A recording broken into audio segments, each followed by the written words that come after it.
이 아침 저희들에게 주신 하나님의 말씀은 다니엘서 2장 1절로 13절 말씀입니다.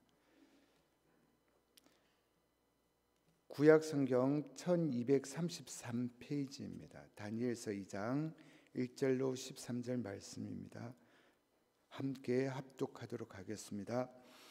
느부갓네살이 다스린 지 2년이 되던 해에 느부갓네살이 꿈을 꾸고 그로 말미암아 마음이 번민하여 잠을 이루지 못한지라 왕이 그의 꿈을 자기에게 알려주도록 박수와 술객과 점쟁이와 갈대아 수사를 부르라 하매 그들이 들어가서 왕의 앞에 선지라 왕이 그들에게 이르되 내가 꿈을 꾸고 그 꿈을 알고자 하여 마음이 번민하도다니 갈대아 술사들이 아람말로 왕에게 말하되 왕이여 만수무강하옵소서 왕께서 그 꿈을 종들에게 이르시면 우리가 해석하여 드리겠나이다 하는지라 왕이 갈대아인들에게 대답하여 이르되 내가 명령을 내렸나니 너희가 만일 꿈과 그 해석을 내게 알게 하지 아니하면 너희 몸을 쪼갤 것이며 너희의 집을 거름더미로 만들 것이요 너희가 만일 꿈과 그 해석을 보이면 너희가 선물과 상과 큰 영광을 내게서 얻으리라. 그런즉 꿈과 그 해석을 내게 보이라 하니 그들이 다시 대답하여 이르되 원하건대 왕은 꿈을 종들에게 이루소서 그리하시면 우리가 해석하여 드리겠나이다 하니 왕이 대답하여 이르되 내가 분명히 아노라 너희가 나의 명령이 내렸음을 보았으므로 시간을 지연하려 함이로다. 너희가 만일 이 꿈을 내게 알게 하지 아니하면 너희가 처치할 법이 오직 하나이니 이는 너희가 거짓말과 망령된 말을 내 앞에서 꾸며 말하여 때가 변화의 길을 기다리려 함이라. 이제 그 꿈을 내게 알게 하라. 그리하면 너희가 그 해석도 보일 줄을 내가 알리라 하더라. 갈대아인들이 왕 앞에 대답하여 이르되 세상에는 왕의 그 일을 보일 자가 한 사람도 없으므로 어떤 크고 권력 있는 왕이라도 이런 것으로 박수에게나 술객에게나 갈대아인에게서 물을 자가 없었나이다. 왕께서 물으신 것은 어려운 일이라. 육체가 함께 살지 아니하는 신들 외에는 왕 앞에 그것을 보일 자가 없나이다 한지라. 왕이 이로 말미암아 진노하고 통분하여 바벨론의 모든 지혜자들을 다 죽이라 명령하니라. 왕의 명령이 내림에 지혜자들은 죽게 되었고 다니엘과 그의 친구들도 죽이려고 찾았더라. 아멘. 오늘부터 다니엘서를 저희가 묵상합니다. 근데 이 묵상하기 전에 다니엘서에 대해서 간략하게 알아보고 말씀을 묵상하기를 원합니다. 남유다가 바벨론에 멸망한 때가 주전 586년입니다. 그리고 바벨론을 치리하던 고레스가 이 잡혀온 유다의 포로들을 본국으로 귀환하도록 그 허가 칙령을 반포한 때가 주전 538년입니다. 저희들이 얼마 전까지 그 묵상했었던 이 예레미야서와 같은 이 예언서들은 주로 주전 605년에 그 바벨론 제1차 포로 때부터 시작해서 주전 537년에 스룹바벨이 포로 귀환 명령을 내리기까지 약 70년 정도, 그러니까 이스라엘 백성들이 포로로 살고 있었던 시대에 기록된 것으로 상정하고 있습니다. 다니엘은 바로 이 기간 70년 포로 시대를 중심에서 그 직전과 그 직후에, 그러니까 주전 한 620년부터 530년 사이 거의 90년 정도 살았던 그러한 인물입니다. 이 다니엘의 이름의 뜻은 하나님이 심판하신다, 하나님이 우리의 심판주이시다라는 그러한 뜻을 가지고 있습니다. 이 다니엘이 어떤 사람이죠? 유대 귀족의 가문의 출신입니다. 그리고 어린 나이에 바벨론 제1차 포로 시대 때, 그러니까 주전 605년경에 느부갓네살이 이 바벨론을 치리할 때, 그 이스라엘 모든 유다를 치리할 때 바벨론으로 끌려왔습니다. 유다 출신 포로임에도 불구하고, 그러한 그 포로라는 그 한계에도 불구하고 이 바벨론 대제국의 황실에서 최고급 관료로 지냅니다. 그런데요, 무엇보다도 그 바벨론 제국에서 최고위급 간부로 지내면서도 이 다니엘은 여호와 절대 신앙의 순결과 그 지조를 우선하는 믿음의 삶을 살았던 인물입니다. 우상 숭배가 팽배한 그 나라에서 여호와 절대 신앙의 삶을 살았던 인물입니다. 여러 가지 위기를 당합니다. 관료로 있으면서 저희들이 말씀을 읽으면서 알지만 얼마나 많은 위기를 겪습니까? 그런데 이 다니엘에게 있어서 이 위기는 살아계신 하나님의 손길로 인해서 더 큰 승리와 영광을 얻고 하나님을 경험하는 그런 극적인 순간에 반전을 경험하는 사람이기도 합니다.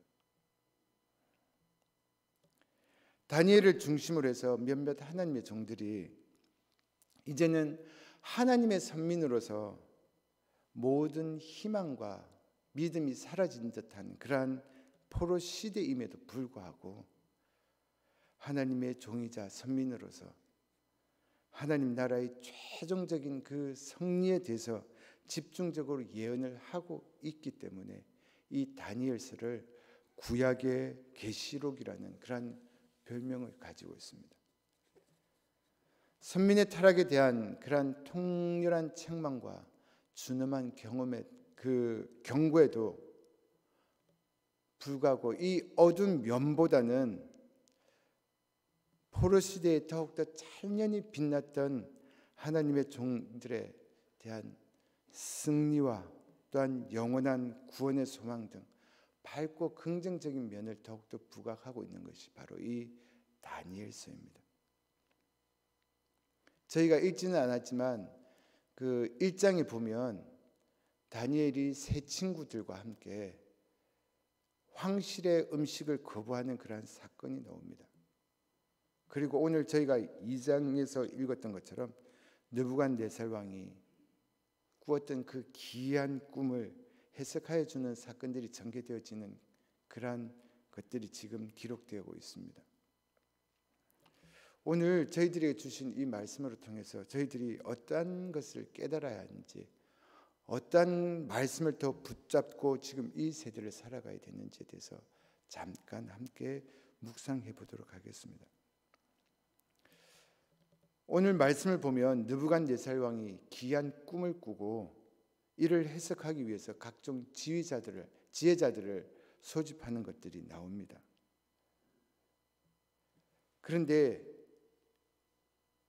이들이 그 느부갓네살이 꾼 꿈 이 자체와 해석을 동시에 해석하라는 느부갓네살의 명령을 수행하지 못하는 것으로 인해서 느부갓네살 왕이 바벨론의 모든 지혜자들을 다 죽이라는 그런 명령을 내린 사건을 지금 이 오늘 저희들이 읽은 말씀에서 거론되고 있습니다. 저희들이 여기에서 생각해 볼 것은 구약 시대 때 하나님의 공적 계시의 주요 전달 통로였던 꿈이 지금에서도 계속 그러한가라는 것입니다. 그 이전에 하나님께서 공적 계시로 꿈을 주셨는데 지금도 꿈이 하나님의 공적 계시로 우리에게 다가오는가 하는 것입니다. 구약 시대 때 하나님께서 당신의 공적 계시로 보여주셨던 것이 꿈이나 또는 환상이나 또 그 제비뽑기 같은 것으로 우리는 알 수 있습니다. 그런데 오늘 우리에게는 하나님께서 주신 이 성경이 하나님의 계시가 완료되었던 것으로 우리는 알고 있기 때문에 더 이상 꿈 같은 방법으로 우리에게 하나님의 계시를 주시지 않는다는 사실입니다. 물론 하나님께서 우리 각자에게 대한 뜻을 다 가지고 계십니다. 그래서 각자에게 다양한 방법으로 하나님의 방법을 계시하시기도 하십니다. 그것이 꿈이든 또한 우리가 지금 갈구하고 있는 성령의 세미한 음성이든 아니면 우리의 삶의 구체적인 경험을 통한 자각에 의한 것일 수도 있습니다. 그러나 그것은 어디까지든 개인의 차원에 머무는 계시지 우리 모든 성도들을 향한 그러한 계시는 아니라는 것입니다. 그렇기 때문에 우리는 성경 이외의 것을 하나님의 계시라고 인정해서는 안 된다는 것입니다. 오늘 1절 말씀을 한번 보겠습니다.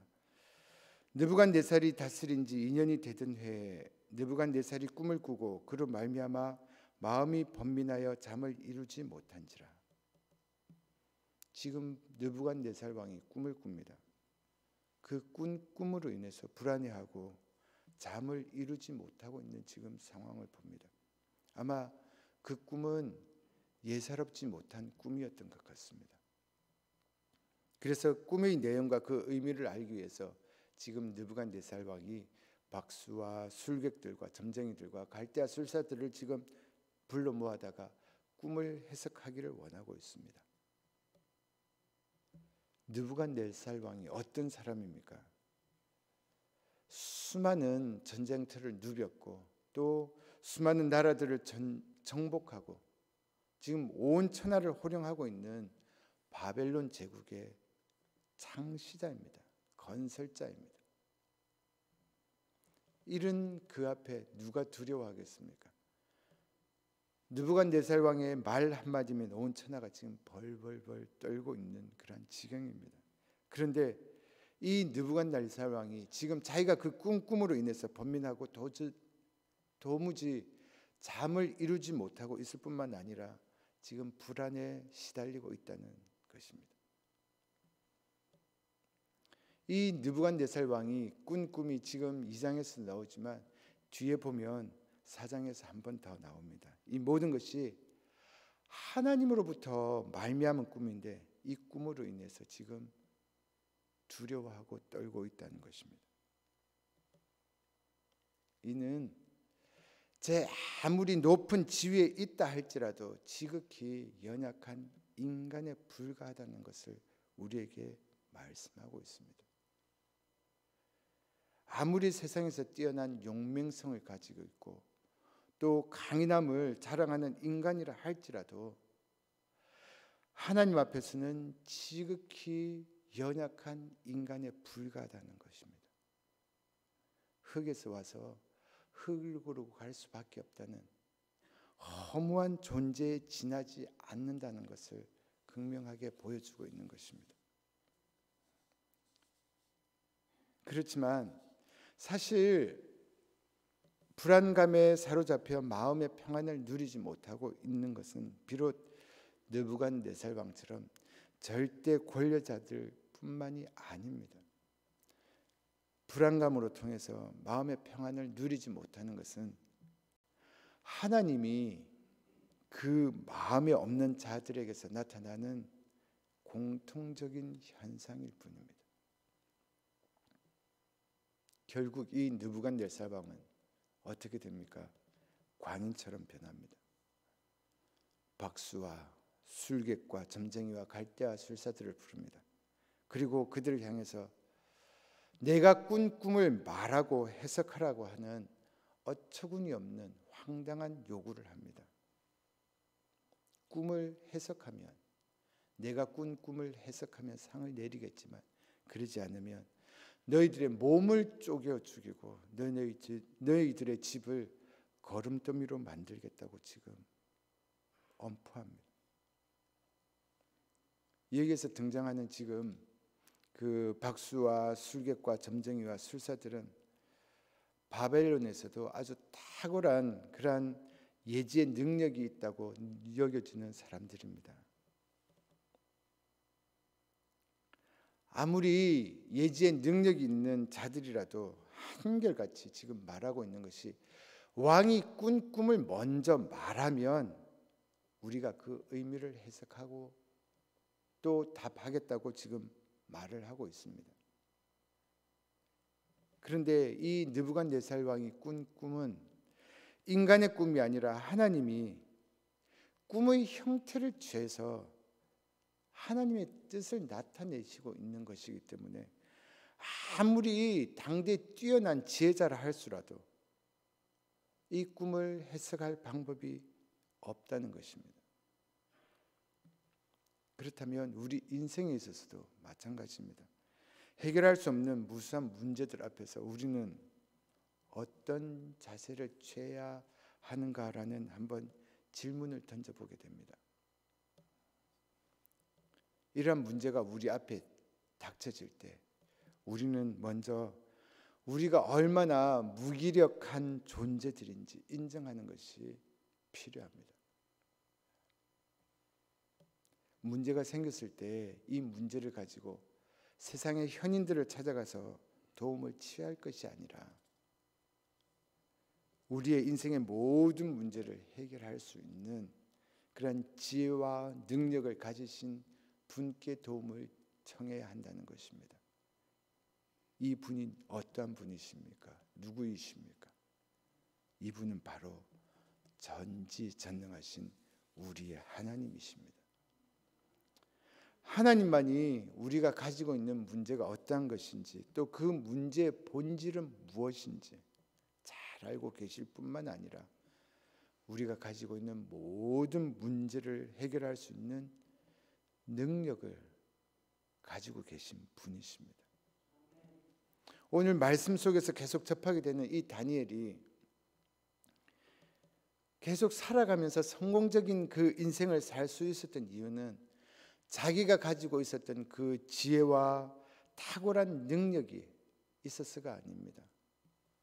그 이유는 바로 자기 앞에 닥쳐지는 모든 상황 가운데, 그 위기 가운데, 문제 앞에서 하나님께 자기의 손을 내뻗었고 또 하나님의 신실하시고 또 능하신 그 도움을 의지하는 믿음을 가지고 있었기 때문에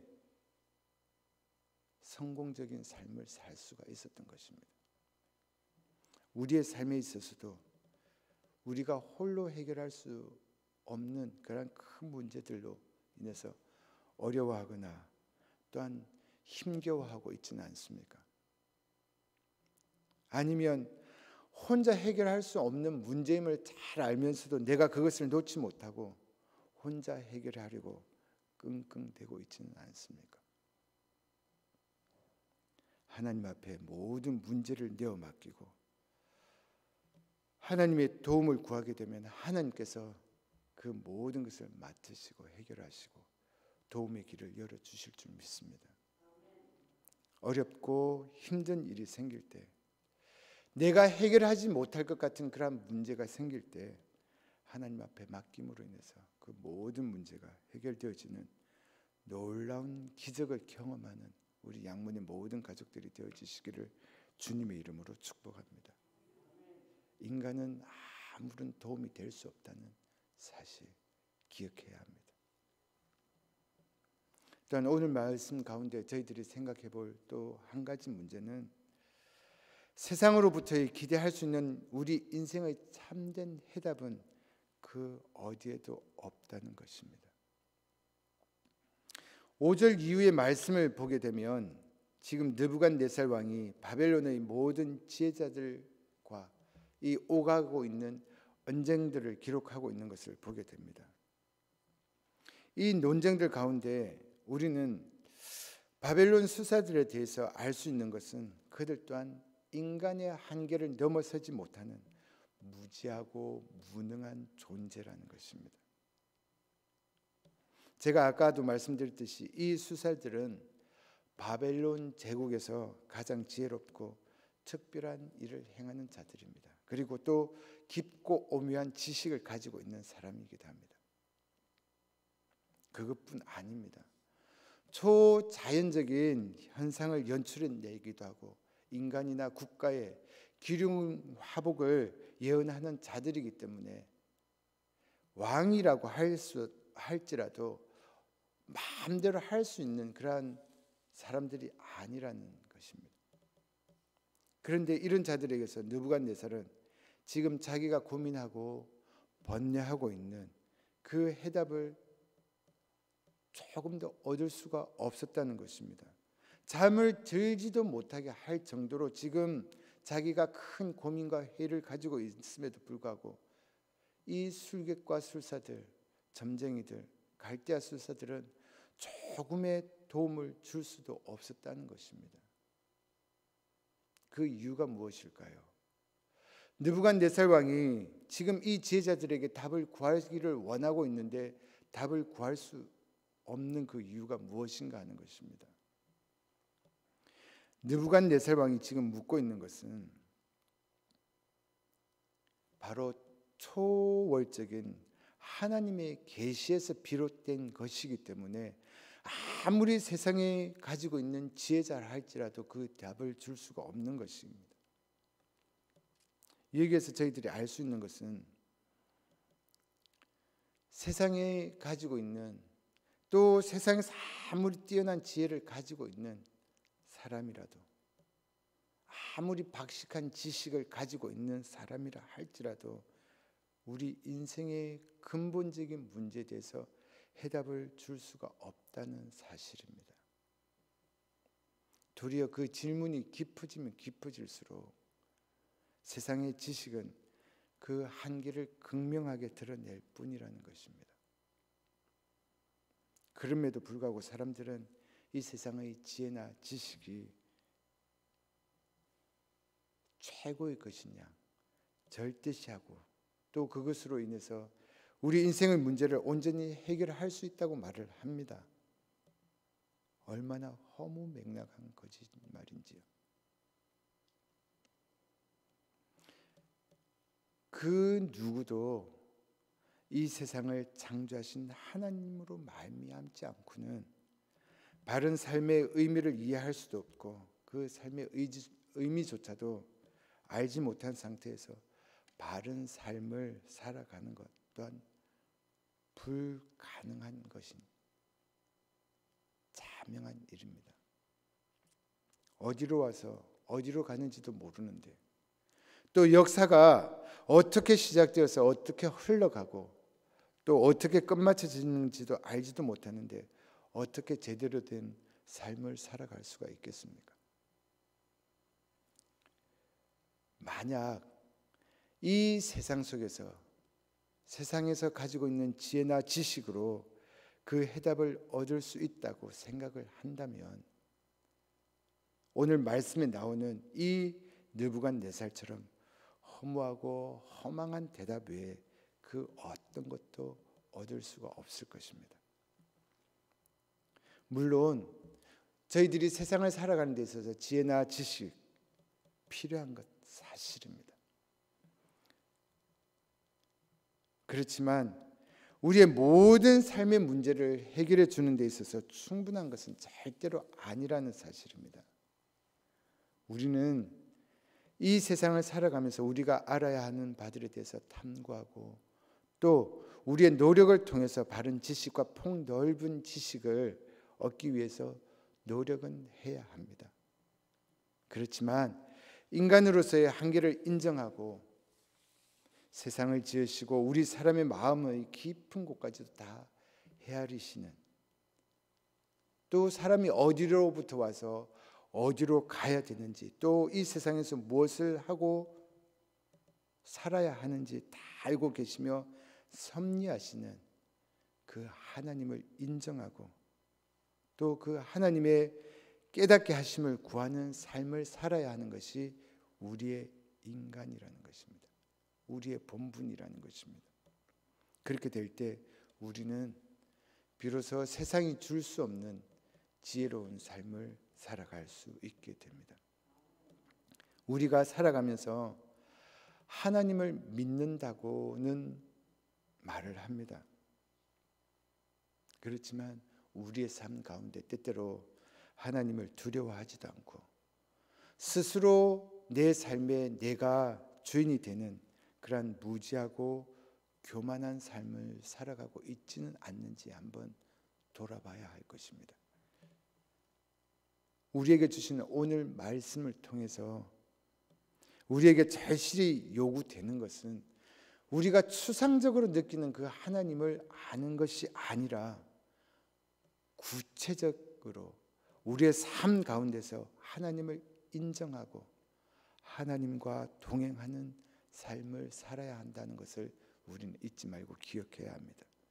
그러므로 인해서 하나님을 인정하고 하나님과 동행하는 삶으로 인해서 하나님이 기뻐하시는 삶을 우리가 살아가야 합니다. 우리가 추구해야 될 가치는 무엇일까요? 우리가 추구해야 될 가치는 오직 하나님 한 분뿐이라는 것을 우리는 인정해야 합니다.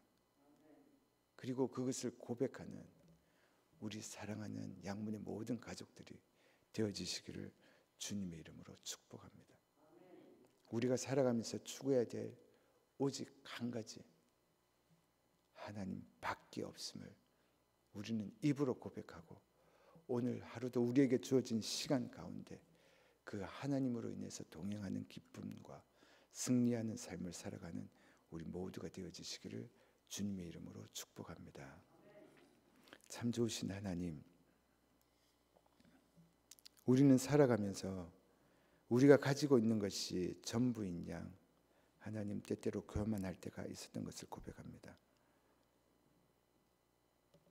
우리의 모든 것을 다 하시는 하나님 앞에 우리의 모든 것을 내어드리게 하시고 맡김으로 인해서 우리의 모든 문제가 해결되어지고 우리가 가지고 있는 짐들이 벗어지며 그것으로 인해서 하나님과 동행하는 기쁨을 더욱더 누리게 하시고 또 경험하는 삶을 살아가는 우리의 모든 성도들이 되어질 수 있도록 축복하여 주시옵소서. 하나님, 우리의 삶에서 하나님이 우리가 추구해야 될 가치임을 오직 한 가지 가치임을 기억하고 인정합니다. 우리의 삶 가운데 늘 동행하여 주시고 우리의 발걸음 가운데 늘 함께 하셔서 우리의 삶이 하나님으로 인해서 풍성해지고 하나님으로 인해서 우리의 삶의 넉넉함이 늘 느껴지고 또 체험되어지는 그런 삶이 되어질 수 있도록 하나님 함께하여 주시옵소서. 그 하나님과 오늘도 함께 동행하겠습니다. 그 하나님을 붙잡고 나아가겠습니다. 하나님, 저희들과 함께하여 주시옵소서. 우리의 발걸음을 지켜주시고 우리의 삶을 지켜주시고 우리의 생각과 우리의 모든 행동을 지켜주시옵소서. 그 하나님으로 인해서 기뻐하는 삶이 이어짐을 경험되어지는 복된 하루가 되어질 수 있도록 축복하여 주시기를 간절히 바라오며 예수님 이름으로 기도드립니다. 아멘. 하늘에 계신 우리 아버지